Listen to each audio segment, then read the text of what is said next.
ating iluluto sa gabihan. Ginisang sitaw with spare rib. Yan.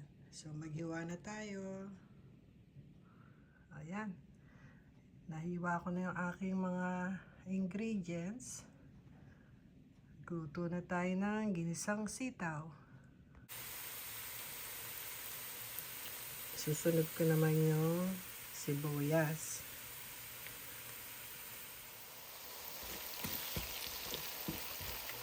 Pwede ko na ilagay yung kamatis.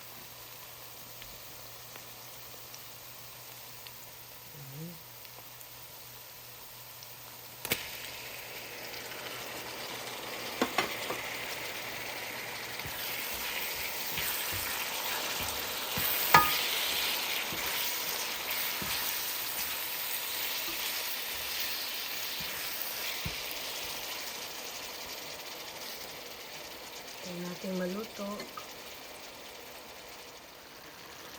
Lagyan natin ng konting toyo. Konti lang.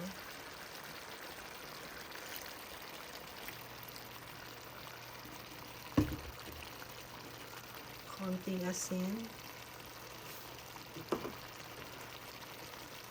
Konting paminta.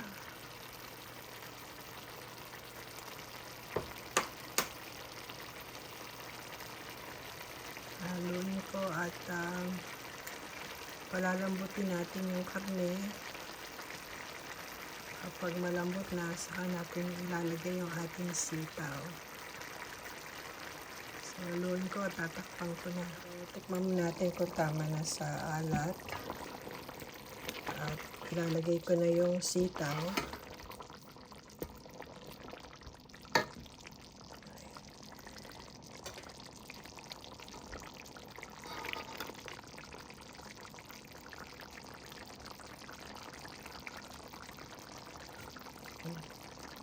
Tama na. Pwede natin ilagay yung aking sitaw. Ayan. Lagay ko na rin yung aking green onion.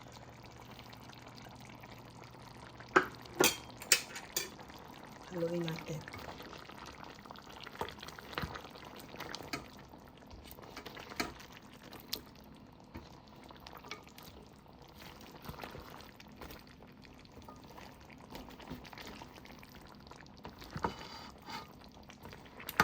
Mga 30 minutes, luto na itong ating ginisang sitaw.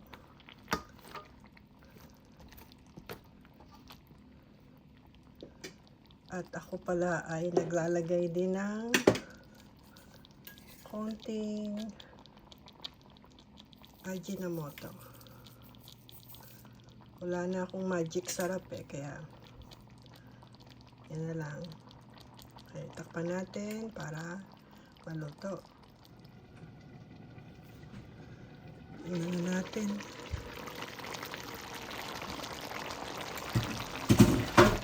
Ayan. Luto na ang ating ginisang sitaw na may spare rib.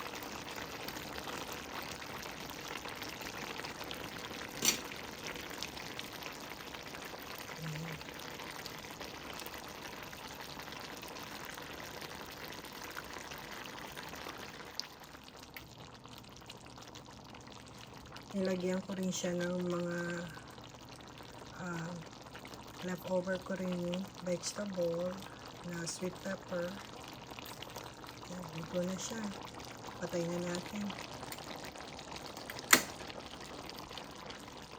Kain na po tayo. So yan ang ating simpleng ginisang sitaw.